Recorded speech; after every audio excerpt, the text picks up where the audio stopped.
pisang ada. Pokok-pokok ya tuan-tuan dan puan, penduduk di Mekah ni daripada kalangan orang Asia ni, terutama daripada Indonesia, ramai sangat, ramai. Maka sebab tu dia berani buka kedai yang makanan kesukaan orang Asia. Apatah kita orang Melayu suka ikan ni. Ikan masin tu biasa lah.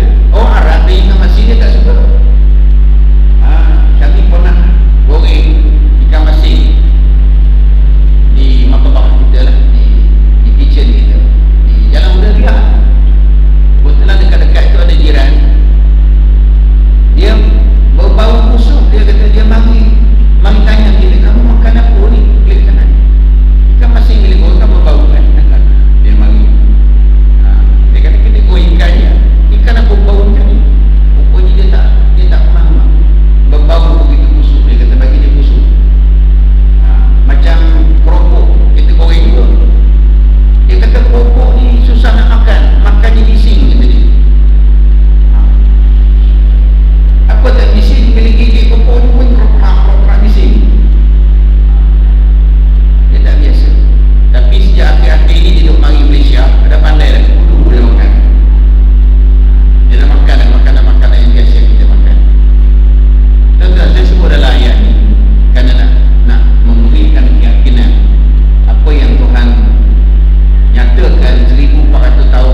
Tetapi penduduk-penduduknya mengingkari akan nikmat-nikmat Allah Subhanahu wa taala.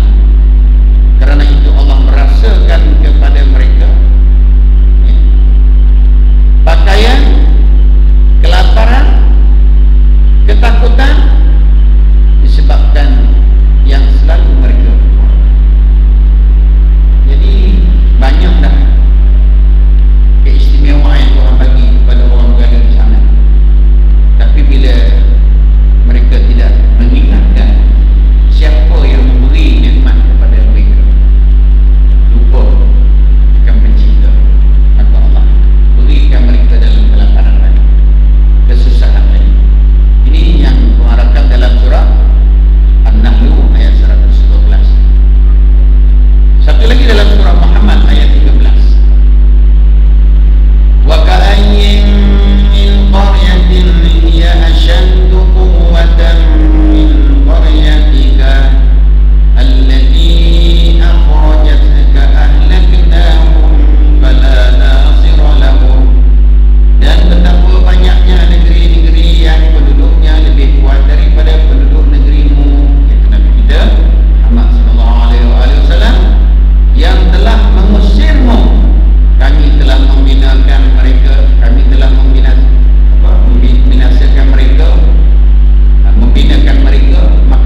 tempat itu dibina dengan tempat bersaing yang dibuat sampai 4 tingkat 5 tingkat kan.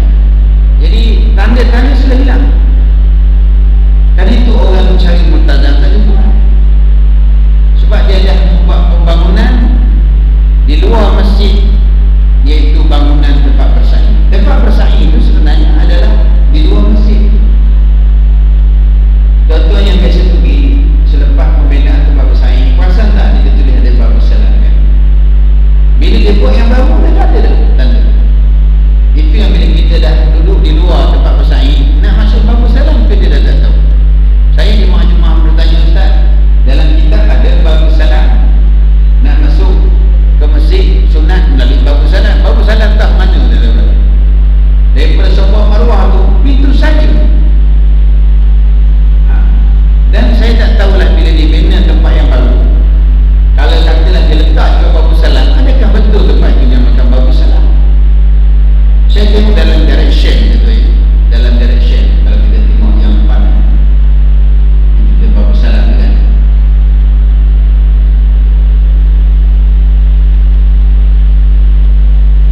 Babu salam ni dia dalam peta yang kita nampak.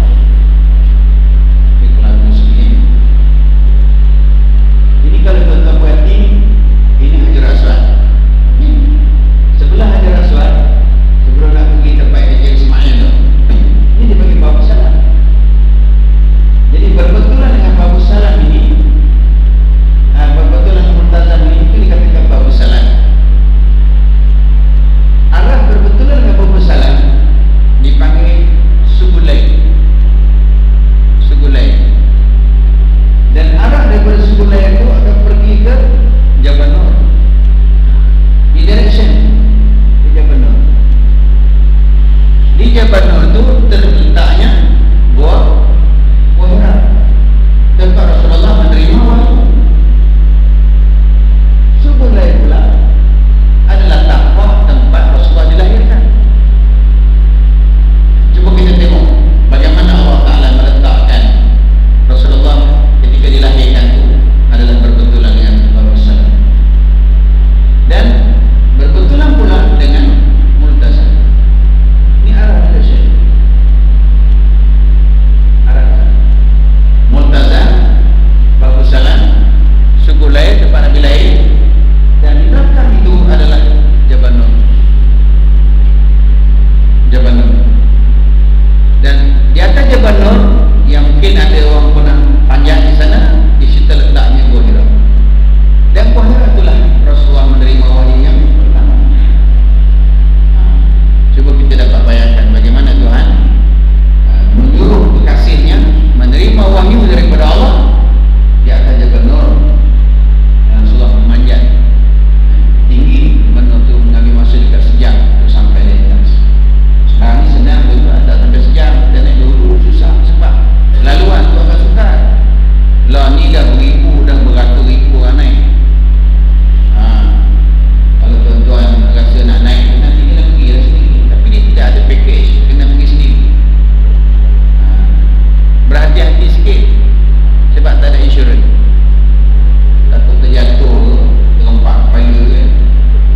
Sebab pun nak masuk ke Jabal Nur, nak naik ke Gua Hira, sukar. Dia kena melepasi ke puncak bukit Jabal Nur, melepasi bukit, dan lepas bukit turun balik sana.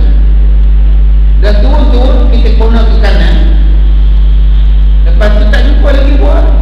Kita terpaksa kena masuk satu laluan di antara dua batu, terkepit antara dua batu tu, kita kena masuk. Dan masuk pula tak ada tegak, dia masuk mengiring. Pasal apa? Batu tu lubangnya kecil je, kira satu orang yang boleh masuk, yang seorang tak boleh masuk tegak. Dada dia tak boleh, tak lepas, dia kena mengiring. Dah mengiring, kalau orang besar kena tarik nafas mana lagi, tarik nafas itu masuk. Sebab orang tu kata kalau tak lepas anak luar juga. Itu macam mesin tekan tengah Tuhan masa pun sudah masuk juga. Itulah barulah jumpa Gua Hira, gua yang tempat Nabi beribadah, beruzlah, bersunyi-sunyi, dan menerima wahyu yang pertama.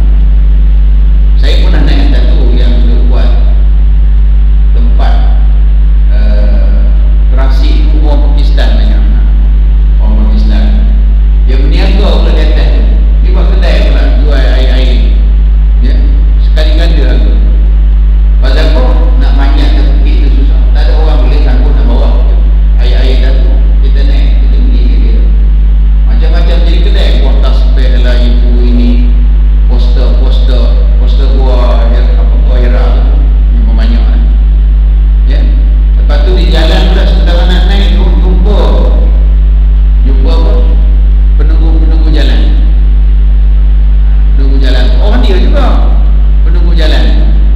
Penunggu jalan tu dia putih tol. Putih tol. Kita lalu tu dia pegang upah kita. Minta sedekah lah. Dia bagi. Kalau tak bagi dia tarik upah putih tol ni. Sebab kita nak lalu jalan tu. Betul lah tu. Alam balik minta lagi. Kalau dia cerah tu, alam pergi keluar yang kena tu, balik tak kena, dia pergi balik. Tak payah pasang mulut tu lah, dia kulit putih tu kita kan. Dia bagilah sikit kan, nak bagi banyak lah pada kita tu, sebab ramai yang banyak. Baik, itulah disebutkan dua Herat atau Jabal Nur. Kalau sebelah Haji Ismail, ini arah utara. Patut saya pusing tanda tu sebenarnya. Ini arah utara. Haji Ismail tu utara ialah Madinah Al-Munawwarah. Madinah Al-Munawwarah. Kalau sebelah ni sudut Hajar Aswad, terletaknya Arafah, Musdalifah dan Mina. Arafah, Musdalifah dan Mina dia berada dalam kawasan sudut Hajar Aswad. Bermakna orang yang buat haji tu dia berada dalam lingkungan sudut batu syurga. Itulah doa mereka ketika di Arafah, doa mereka ketika di Musdalifah, di Mina, sana mustajab. Itu kedudukannya, dia nampak merahnya. Dan kalau kita tengok lebih luas lagi, kerajaan ini yang saya bulatkan ini ialah sudut Hajar Aswad. Dan kita luaskan lagi negara-negara yang ada dalam sudut Hajar Aswad, di antaranya ialah negara kita Malaysia, iaitu Malaysia yang saya bulatkan ini. Malaysia berada dalam sudut ini. Dan kebanyakan negara-negara sebelah timur berada dalam sudut Hajar Aswad, termasuk Ceylon, ya, Sri Lanka, termasuk Aceh, ya, termasuk Sumatera, Indonesia, termasuk kita negara-negara kita di Thailand, Filipina, ya, India, Pakistan, Bangladesh, Burma. Ini semua negara-negara yang sekarang berada dalam sudut Hajar Aswad. Itu yang kita duk terasa, tuan-tuan dan puan, walaupun negara kita jauh daripada tanah haram Allah, tapi ada satu daya tarik kan. Hati dan jiwa kita yang beriman ini sentiasa ingat kepada rumah Allah. Itulah istimewa kita berada di tempat ini, di negara kita yang Tuhan. Saya fikir tak ada orang pun tak terlintas nak pergi ke Mekah. Kalau dia pun pergi dah pun, dia teringin nak pergi lagi. Kalau ada yang pergi ke Mekah, tiba-tiba balik dia kata taubat, aku tak pergi dah. Lepas 40 hari kata tak jumpa dia lagi dah. Meninggal. Dia anggap kau terbiak. Tak ada orang balik Mekah, dia kata taubat, aku tak nak pergi. Orang tu kira kau terbiak nak mati dia. Susah macam mana pun, hatta kita dah ramai kena tipu, nak pergi juga kena tipu. Baru ni dekat ke lain, kesian buat kemudian dah 5 kali sampai di airport tuan-tuan, ditipunya di syarikat. Tak ada visa, tak ada tiket. Malu Tuhan yang tahu. Sampai nak balik pun dah rasa malu lah. Nak buat macam mana tuan-tuan? Kesempatan orang yang berminat nak pergi kat sana tu, ada pula orang kesempatan ni. Tapi nak salah orang yang pergi tu pun, ya, nak salahkan orang yang mengendalikan tu pun tak boleh 100%. Sebab dia barangkali dah bagi harga murah tu sebenarnya tu, dah kita nampak dah unsur-unsur penipuan. Tapi kita nak juga, kita nak salah orang pun tak boleh juga. 3,500 harga tu memanglah 6,000, tapi separuh daripadanya ada orang kaya nak support, orang kaya nak sponsor. Siapa orang kaya tu? Kita pun percaya ada orang kaya nak support, bagilah 3,500, memang lebih lah. Tuan-tuan, tiket saja pun 4,000 lebih, tiket kebal-kebal. Itu nak bayar hotel, duduk di hotel dan duduk kat masjid, naik tiket kat masjid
Kita balik bila? Lepas tu dia kena tahu pula hotel mana kita nak duduk. Allah Tuhan. Itu yang saya kata, bila orang tu nak menguruskan umrah, dia tahu ke perkara ni? Takut nanti dia tak prihatin dalam soal urusan ini. Itu menanya kawan. Dan syarikat yang pula yang nak bagi ni pula tuan-tuan, kita kena ada ikatan dengan syarikat di Saudi. Ikatan di Saudi ni pula tuan-tuan, syarikat itu bukan kita boleh ikat kita saja, kena ikat dengan al-fulus. Kita kena letak deposit pada dia